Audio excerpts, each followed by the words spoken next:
Oke.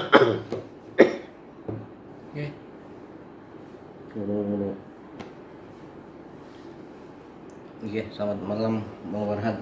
Ya. Bang, ramai berita Hotman Paris Bang yang beberapa hari lalu ini ramai. Pertama itu dia Saya gini, saya membela. melihat, saya udah menyikapi dan melihat video dan peristiwa itu gitu.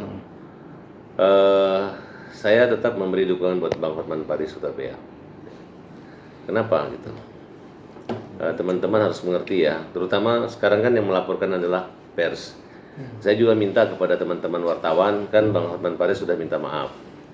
Nah, kemudian rekan-rekan pers ini juga jangan juga terlalu lebay. Rekan pers juga sering juga membuat berita yang salah atau berpihak. Dan ketika dilaporkan pidana kan tetap berlindung pada undang-undang pers. Jangan dibawa ke ranah pidana, ada hak jawab gitu. Harusnya sama-sama juga dong minta memberi klarifikasi hak jawab kembali. Karena yang memberitakan berita Hotman marahin mengatakan ada otak, katakan tetap media. Nah, tinggal diulangi lagi. Apakah yakin seperti ini atau jangan ditayangin. Nah, jadi tidak adil juga kalau Hotman Paris kalian kubah pers, dia salah ngomong, kalian laporin polisi. Tapi kalau kalian salah memberitakan, kemudian dilaporin polisi, kalian berlindung pada delik pers. Itu menurut saya gitu. Jadi karena Hotman Paris sudah bermasalah pers, jangan sampai dibawa ke ranah kepolisian. Menurut saya itu terlalu berlebihan. Nanti narasumber jadi takut.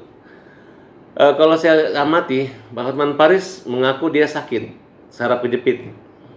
Otomatis saya ini kan tahu bagaimana penanganan saraf kejepit. Itu tentu menggunakan obat-obat yang apa namanya itu? Obat yang menahan rasa sakit gitu. Mungkin mengandung morfin, mengandung apa itu kan memang dibolehkan. Dosis tinggi. Dosis tinggi. Nah, jadi kalau dia terbawa happy, terbawa emosional, di samping usia dia udah di atas 60 tahun, ya dia mungkin menganggap kayak wartawan-wartawan infotainment gitu. Jadi sah-sah saja dengan menggunakan jawaban-jawaban seperti itu. Jadi masyarakat juga jangan mengatakan bahwa dia sombong. Memang itulah citra yang dibentuk. Namanya Hotman Paris semi komedian, Hotman Paris semi entrepreneur. Dia juga punya usaha di bidang musik yang memang dengan citra gaya seperti itu gitu. Nah, menyangkut flexing atau framing glamor, kemudian kaya raya, dan itu ungkapan itu merupakan bagian citra atau kemasan dari Hotman Paris. Ya, bisa juga kita langsung mengkait-kaitkan dengan itu adalah peradaban atau integritas, maupun justru sebenarnya hal tersebut menjadi hiburan kalau dikemas sebagai hiburan. Nah, kayak contoh nih film kan, film ini kan kita orang baik memainkan film yang negatif, antagonis. Ya, Pak Hotman Paris terbiasa sebawa itu. Bahkan jarang sekali beliau mau difoto dengan baju yang tidak glamor. Nah, walaupun berliannya banyak, beliau memang ciri khasnya seperti itu. Nah, jadi saya masih membela Hotman Paris dan mengatakan bahwa Hotman Paris masih manusiawi, ya. Dan tolong jangan diperlakukan dia dengan tidak manusiawi juga. Dia berhasil membangun jaringan Instagram maupun media sosialnya sampai viewers maupun followersnya hampir 10 juta, banyak. Nah, jangan juga dihujat karena ini profesi pengacara gitu. Bahkan dulu ada beberapa media pers yang mati dibunuh, dihujat, disiksa atau dianggap terlalu idealis, tapi akhirnya dia menjadi pahlawan nasional untuk para tokoh-tokoh pers. Tokoh-tokoh pengacara juga jangan dihancurkan karirnya. Karena medianya ini bukan di media di luar dia berbicara gitu, tapi media yang di depan-depan wartawan. Karena dia ada kalimat pakai otak, ini. Biasa. Beliau memang pernah menjadi pengacara presiden. Ya memang gaya Bang Hotman di situ. Kalau kita ke kantornya itu semua foto-foto di koran-koran clipping semua gitu. Artinya masih butuh eksistensi. Padahal tanpa itu pun orang udah tahu bahwa Hotman adalah pengacara senior dan pengacara yang berpengalaman, kira-kira seperti itu. Memang bisa kita sebagai penengah dan bisa meluruskan kedua belah pihak, baik media maupun itu bisa. Jadi wartawan jangan juga sensitif main lapor polisi, nanti orang pada takut ngomong sama kalian. Kalau kalian nanya gini, kamu nanya nih, apakah benar Hotman punya istri 5? Ya, kamu gak etis, dari mana buktinya? Istrinya cuma 1 gitu. Saya laporin kamu ke polisi, kan nggak seperti itu. Ya wartawan aja kalau dikatakan, kalau punya otak harusnya ya silahkan berpikir. Karena kalimat bodoh atau kalimat tidak waras atau yang waras dong, berarti wartawan nggak boleh sensitif. Kamu yang waras dong, berarti saya nggak waras dong. Kamu saya lapor polisi. Nah, tidak semua sesuatu dengan polisi, tapi adalah solusi. Nah, saya nggak tahu gerakannya sampai sebesar itu karena fokusnya ini adalah kita lihat aja bagaimana kepiawaian dia membela klien gitu. Jangan, kan ini kan urusan antara hukum dengan Bang Febri, bukan antara wartawan dengan siapa? Bukan antara wartawan dengan Hotman Paris, bukan antara media pers dengan Hotman Paris, tapi adalah antara hukum dengan Hotman Paris gitu. Oke, Bang, selain wartawan juga dari anaknya Bang Hotman juga mengkritik juga bahwa ayahnya itu membela ex Jampitsus. Itu kan saya katakan bahwa ancaman hukuman di atas 5 tahun wajib didampingi pengacara. Hotman tidak boleh menolak. Hari ini Hotman mengkritik atau menghujat Febri, besok dia jadi lawyernya bisa. Kan prosesnya kan bukan masa lalu, tapi masa depan. Bukan masa lalu, tapi masa lalu. Itu lawyer. Bagi saya kalau pengacara itu bukan perlu membela, tapi membela yang perlu. Nah kalau dia perlu sama kita, ayo gitu. Atau kita karena kayak saya nih. Dalam hal ini saya mengambil alih pembelaan dan sebagai pengamat dalam hal ini gitu. Ingin meluruskan. Jadi kalau walaupun saya bukan pengacara dari Febri Adriansah, tapi saya tetap bisa menjadi bagian dari proses acara hukum ini. Karena saya sebagai Ketua LSM Hajar dan sebagai Ketua Umum Partai Negeri Daulat Indonesia, Partai Pandai. Jadi kalau kalian misalnya Bang Hotman nggak bicara, atau Bang Hotman misalnya tidak bisa menyampaikan karena sudah trauma dengan komunikasi yang takut salah ngomong, silakan berbicara sama saya. Saya mengetahui banget. Karena orang-orang yang terlibat dalam persoalan ini, saya kenal baik Don Rito maupun Pak Febri. Gitu. Bang, tapi dari kacamata Bang Farad sendiri sebagai praktisi hukum, anaknya dari Bang Hotman ini yang anaknya Bang Hotman kan baru jadi lawyer, baru beberapa saja. Jadi dia nggak mengerti. Secara etika, ya dia tidak boleh mengkritik bapaknya. Berarti artinya itu berlebihan ya Bang terhadap. Ya, dia takut, dia juga dihujat, makanya dia mengambil posisi seperti itu gitu. Harusnya tidak perlu takut. Orang sadar bahwa itu adalah pekerjaan profesi ayahnya, bukan anaknya. Orang nggak mungkin memarahi satu keluarganya gitu. Dan bagi saya ini adalah karir terpuncak Hotman Paris karena orang itu kan diuji di ombak yang keras, bukan di air yang tenang. Gitu. Nah, kalau menyangkut Hotman mengaku tidak membayar, dia hanya ingin mengatakan bahwa aku membantu ini bukan, aku hanya prihatin sama presiden yang punya anak buah yang terbaik. Nah, dia berusaha melihat ketidaksempurnaan Febri itu dengan cara yang sempurna.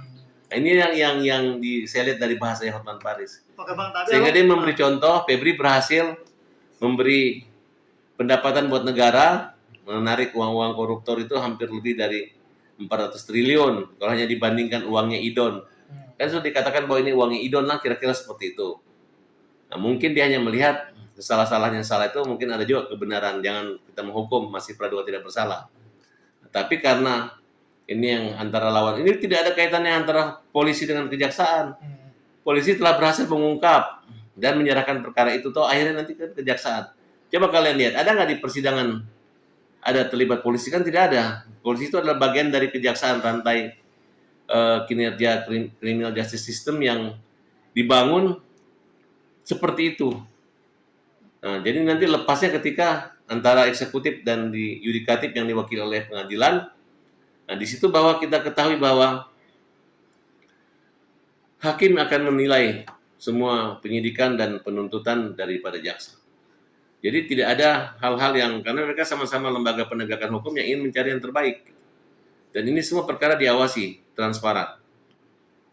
Bang, pembelaan Hotman kan dianggap terlalu berlebihan membela Jampitsus sehingga dia Sebenarnya Hotman belum membela Jampitsus.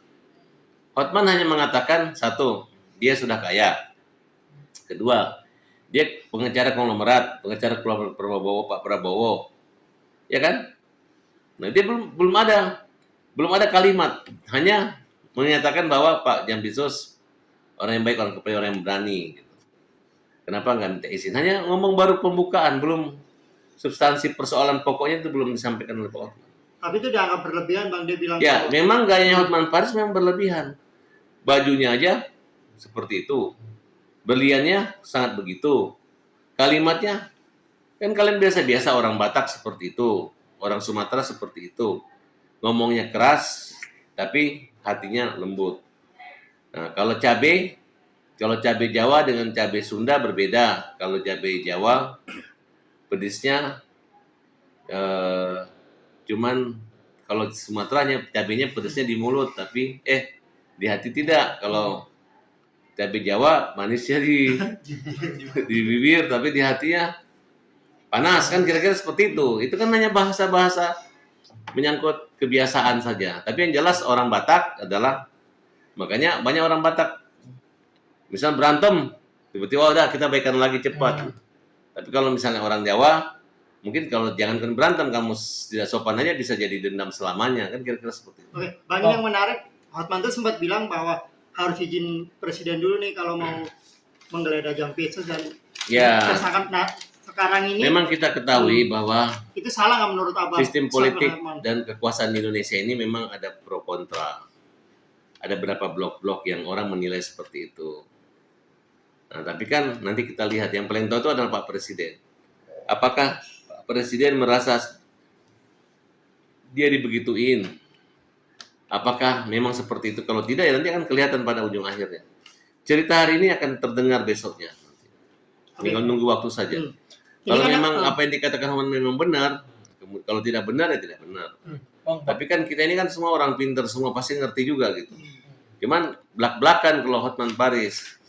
Nah, kalau saya tunggu aja. Tidak perlu sebenarnya kita berbicara yang seperti itu. Kalau memang itu dianggap menyepelekan presiden, pasti ada akibatnya.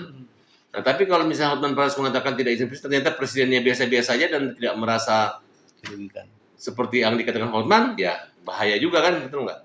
Bang, menurut Abang, pernyataan Hotman itu blunder nggak, Bang? Karena dari Partai Gerindra pun menyangkal, terus dari istana juga udah Ya, semua orang kalau menyangkut penegakan korupsi pasti orang akan cuci tangan dan menjauh gitu. Jadi kalau mau dipeta konflik bisa-bisa saja. Tapi kan bukan berarti itu jurus maut, tapi bisa jadi jurus yang mematikan, senjata makan tuan. Nah, makanya pandai-pandailah untuk berbicara, dijaga mulut kan, bergerak itu namanya sudah harus aturan. Tapi ya kita lihatlah, memang Bang Hotman kalau saya lihat udah dia pikir dia harus menyelesaikan dengan kata minta maaf, karena kalau tidak ya bukan dia fokus pada pembelaan Bang Febri, tapi dia bisa fokus pada masalah dirinya gitu. Nah, tapi menurut saya masih bisa diluruskan lah. Gitu. Bang, isu ini juga Profesor Otto juga menanggapi bahwa dari kacamata hukum sebetulnya Hotman Paris ini tidak membela koruptornya, tapi dan apa yang dituduhkan, dan sebagai seorang lawyer harus mengedepankan praduga tidak bersalah. Dari Bang Farhan, ya, itu kan memang betul. Jadi taruhlah salahnya kenapa membela koruptor? Pelaku-pelaku ancaman hukuman di atas 5 tahun itu wajib didampingi pengacara.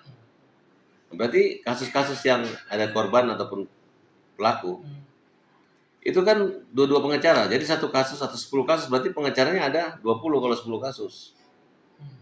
Nah, jadi pengacara itu kan terkait hukum acaranya agar tidak terjadi penyimpangan, pelanggaran hak asasi manusia diikuti. Misalnya apakah klien ini dalam keadaan sehat atau sakit, kemudian apakah dia dalam keadaan tekanan, tertekan, atau terjebak, atau tidak ada perlindungan terhadap hak asasi manusia yang terjadi, mungkin adanya penyiksaan. Disitulah fungsi peran dari pengacara, kemudian menjamin supaya tidak ditahan, membuat eksepsi, mengajukan pledoi, pembelaan, kemudian yang melakukan sesuatu kegiatan yang terkait dengan klien yang tidak bertentangan dengan hukum dan undang-undang dan segala peraturan, menyampaikan banding, kasasi maupun peninjauan kembali.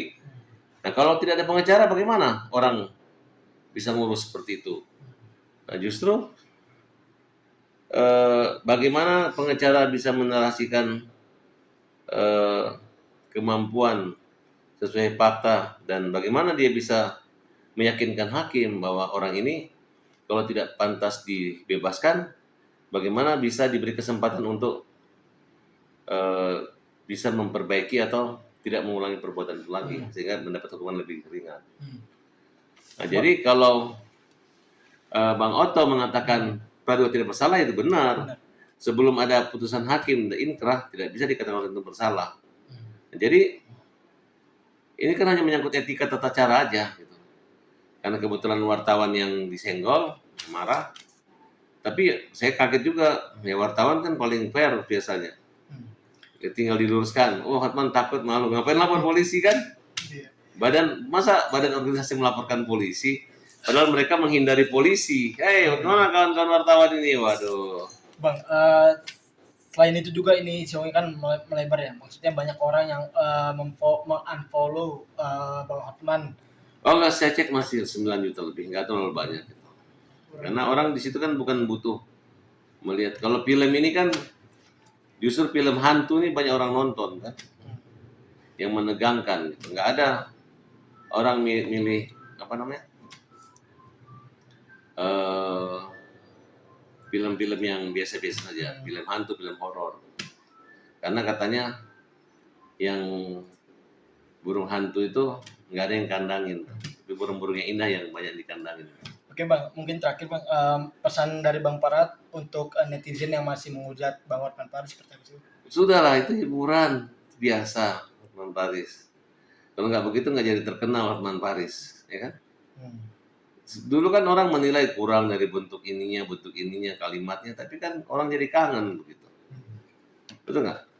Karena berbeda. Kalau dia sama dengan Parat Abbas, ya nggak seperti itu dia. Kalau saya tidak seperti ini, saya seperti Hotman Paris. Tapi karena berbeda kan, jadi kalau kalian mau lebih kalem lagi, Farhan. Kalau yang heboh, Hotman Paris. Gitu. Kalau saya kan selalu mengatakan, kalau saya pengacara, Hotman Paris membawa acara. Kalau dia Hotman, saya Hotmania. Ya. Kalau dia, apa ya dulu saya bilang, Parhot, kalau saya Parhat, itu kan berita-berita yang lucu-lucu. Ya, Bang Hotman, semangat terus. Saya tetap mendukung Anda untuk membela siapapun, tidak hanya Bang Febri. Kalau nanti mungkin ada dari polisi atau dari hakim atau dari pengacara lain, bela, nggak apa-apa. Dari wartawan juga nanti butuh pembelaan, pengacara yang dibutuhkan. Bukan wartawan jadi makan, bukan wartawan yang wartawan. Gitu.